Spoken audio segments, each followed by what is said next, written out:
So this is Tyler. You might recognize him from the internet. He's kind of a big deal. Heck, you're probably even watching this video because of him, so thanks and welcome. Tyler is a creator, but he's not Tyler the Creator. And almost all of his videos are based on challenges, like how I survived 8 hours of Chinese water torture, training like a ninja for 72 hours, or doing 1,000 push-ups a day. The dude loves a good challenge. As it turns out, to Tyler, the challenge of all challenges is flight. To achieve the unachievable. Fly like a bird, like a superhuman. And that's kind of where I come into this equation. That's where this all starts. Because see, I'm a paramotor pilot. I run into the air like a Greek myth. I also taught people how to fly them for 2 years. Before we jump into this, let me just lay out a little bit of backstory because there's a lot in this video, so you kind of understand where I'm coming from. My name's Judson. I'm a paramotor pilot. I've been flying for over 4 years and teaching it professionally for 2. Recently, I started a collaboration with a company called Team Fly Halo, which is a paramotor school based on the west coast of the United States. But I don't actually teach people how to fly anymore. I make these videos, and they sponsor the adventure I'm on and allow me to travel in the way that I do. Tyler reached out to Team Fly, wondering if they would teach him how to fly a paramotor, and of course, they said, yes, we can teach you. But then here's where I get involved. Here's a 21-year-old Tyler who wants to learn how to fly and is really good at making YouTube videos and being successful on the internet. And then here's me, a 21-year-old who's pretty good at flying and teaching people how to fly, I guess, who's just trying to make it on the internet. And so Tyler and I's relationship was born under the premise of, I'll teach you how to fly if you teach me how to go viral on YouTube. So yeah, welcome aboard. I taught a TikToker how to fly in 9 days. This is one of the most ambitious projects I've ever been a part of, and this is one of the most challenging things I've ever done. So day 1 of the course, I met Tyler and we started off with some intros. So everyone just gets to know each other. It's a little bit like an icebreaker, and we tell each other about our backgrounds and how we ended up here. After our icebreakers, the instructors lay the groundwork for the class. We explain what the schedule's going to look like and things they need to be aware of and stay prepared for. So bringing sunscreen and water and food and things like that. Then once that's out of the way, it was time to go kiting. How do you feel about your first intro to flying? I'm feeling confident. Confident, yeah. Okay, I gotta go humble you. Well, you try. My goal is to really push myself and see how fast I could possibly learn this. I'm a pretty competitive person, so might be trying to be the best, but we'll see what I can do. I'm confident. I think I can pull this off. Kiting is the fundamental groundwork of learning to fly a paramotor. It teaches you how to control the glider on the ground. Now, I've never trained at the beach before, and this was really special to me. The beach gives us this really smooth, clean air, and it's not very turbulent, which makes it very easy to learn.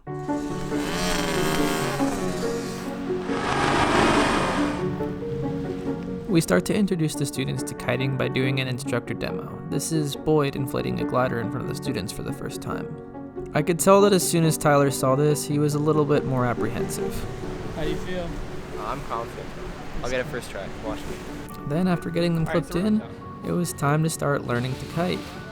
This is Tyler's first inflation. He did pretty good. Except he didn't, but it's expected as a new student.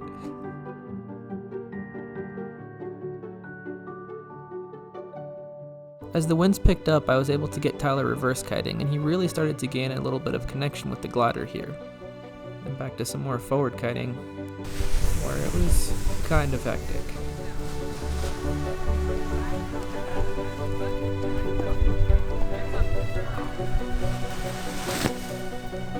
And then we can come in with a little bit of break on the other side, and if we really want to get knife, but the number one thing is just, What do you rate his skills so far? 8 out of 10, he's killing it. You're killing it, Tyler. How's it been going out there so far? It's been going well. I'm feeling a lot more confident in the parachute. I'm still not perfect. I don't think I'm ready to fly, but I think in an hour, I'll probably be perfect. I admire your confidence, but buddy, there's no way. After our kiting session, we brought it back to the hangar and debriefed a little bit, talked about our feelings on day 1, and went home. We didn't have the greatest weather in the morning, so we started by doing the motor introduction. So we taught people what the parts of the motor were, how to handle it, safety protocols, and then after they were familiar with it, we put it on their back and let them run it up for the first time. It's always fun to see people's reaction to 170 pounds of thrust pushing down on their back. Tyler is kind of a bodybuilder, so he had no problem doing this.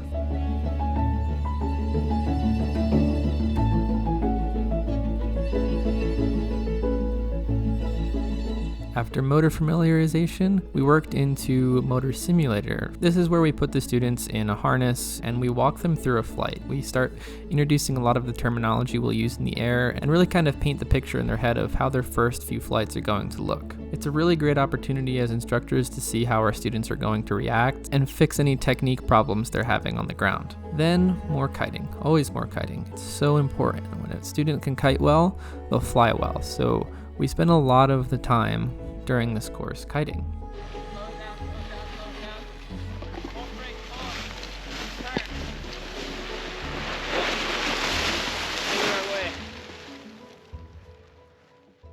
How do you feel about Tyler's performance so far in the training? Yeah, so Tyler's doing really good. He's picking up kiting pretty naturally, to be honest. He's definitely like a computer. Like, he's got that competition mentality. But the thing I'm running into now is I don't want to push him too hard. I feel like I could do more. I feel like I'm ready. We just finished up kiting and we kind of met for a little meeting in the shack. And like, he asked if we're feeling completely fried or if we're willing to do a little bit more. And I'm ready to do more. He gave us this little card that I think we're going to work on later, but I already have everything memorized. Forward to back, I can say with my eyes closed. And I don't know. I'm ready and anxious to move forward. The next morning, it was time for tandem flights. Tandem flights, I feel, are a great way to bring energy back into the class and get everyone excited to fly. And it also shows the students what it's going to actually feel like in the air while having the supervision of their instructor behind them. I took Tyler first. Okay, everyone's here. Today, we're gonna go flying tandem. I'll be your personal paramotor pilot. This is aviation. This is not the time to be kind of in another place.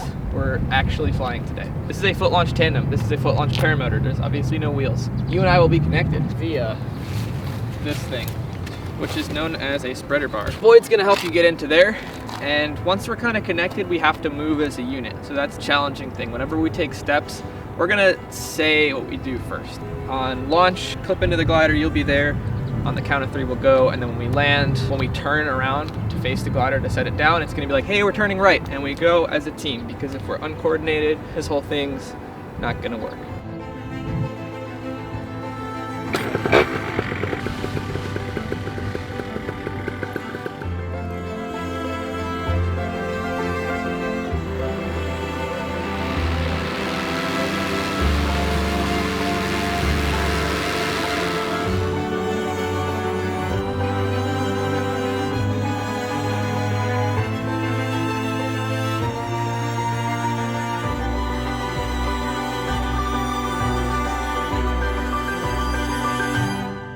Tyler did amazing on our first tandem flight. I could really see that he was enjoying himself. He took to instruction in the sky amazingly well, and even though I could see he was a little bit apprehensive at first, it quickly faded away, and he really enjoyed the sensation.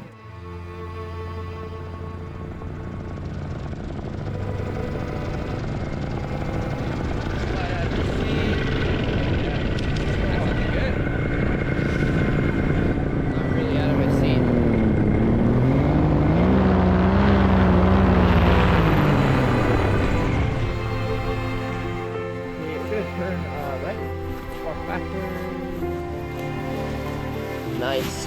Yeah. That was so fun. Crazy to look down and see all those bushes. They're like the size of cars. Like. While I took the rest of the students on tandems, Tyler spent some more time kiting.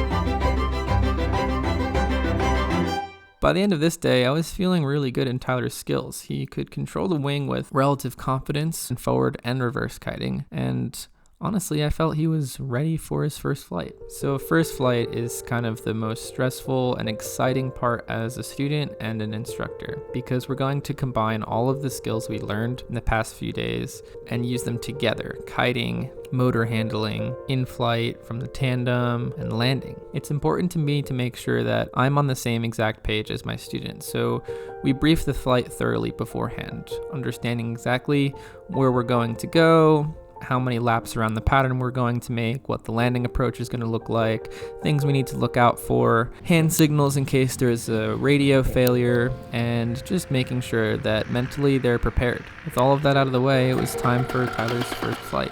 Now, the way that I approach this is after my student's been briefed, we do a couple forward inflations with the motor running, but we've agreed that we're not going to take off on this. We might bring it up to even half power to get the sensation of lift, but we are not going to take off.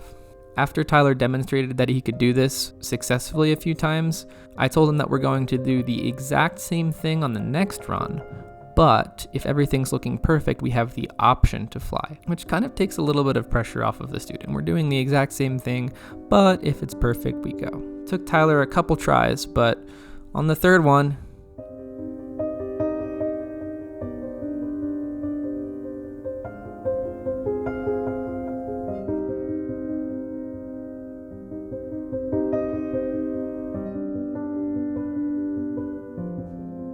he got it. He smoothly rolled into full throttle and was off.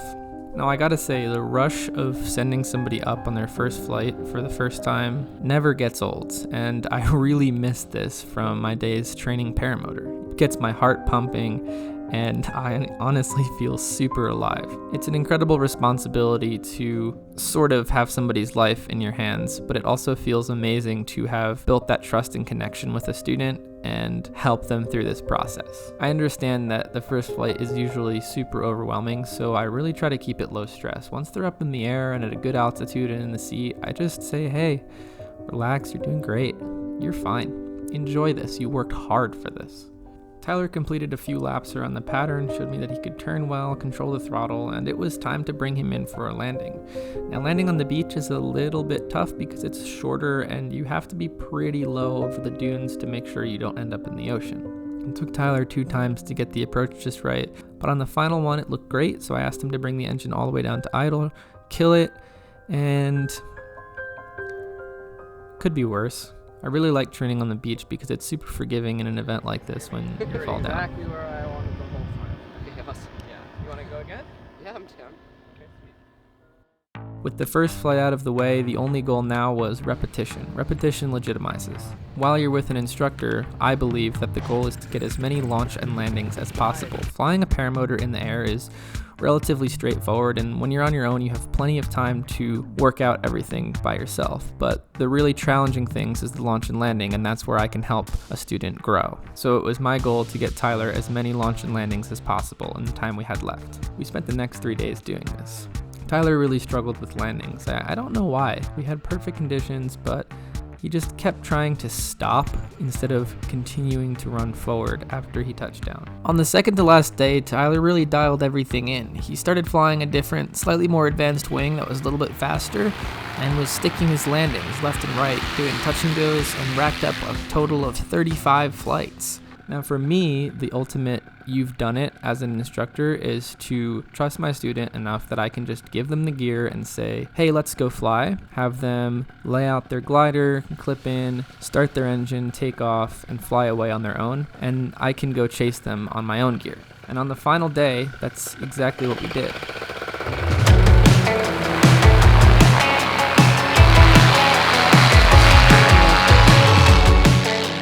Tyler had completed probably 5 or 6 flights on his own without me on the radio at all, so we thought on this one, why don't I surprise him and just fly up next to him with a radio on. So I actually got to have my Top Gun instructor moment here, which was really special. Tyler had no idea I was flying next to him, and I lined up our shadows on the ground. So basically the shadow of my paramotor was hidden within his. I radioed from my helmet and told him to look down at his shadow, then slid back slightly to reveal myself. Then I used my speed bar to pass in front of him and go around. It was really special. He was so stoked to see me in the air. Tyler and I spent the next hour flying up and down the California coastline, and it was honestly really rewarding to fly next to somebody who previously 9 days ago had never flown a paramotor before. After Tyler's 36th flight, we ended on a good note and packed our gear up and went back to the hangar to say our goodbyes. It was such a fun, unique experience to train Tyler and learn a lot about how he creates YouTube content, and as well to train alongside Boyd from Team Fly Halo, who's an incredible instructor. I learned a lot from him. So thank you, Tyler, for coming out. I hope you stick with paramotoring, and thank you for letting me share my passion with you. Thank you, Team Fly Halo, for giving me the opportunity to train Tyler and make videos like this and bring them to you. If you're here from Tyler's channel and you made it to the end, thank you. Drop a comment. I appreciate it. I hope to see you in another episode.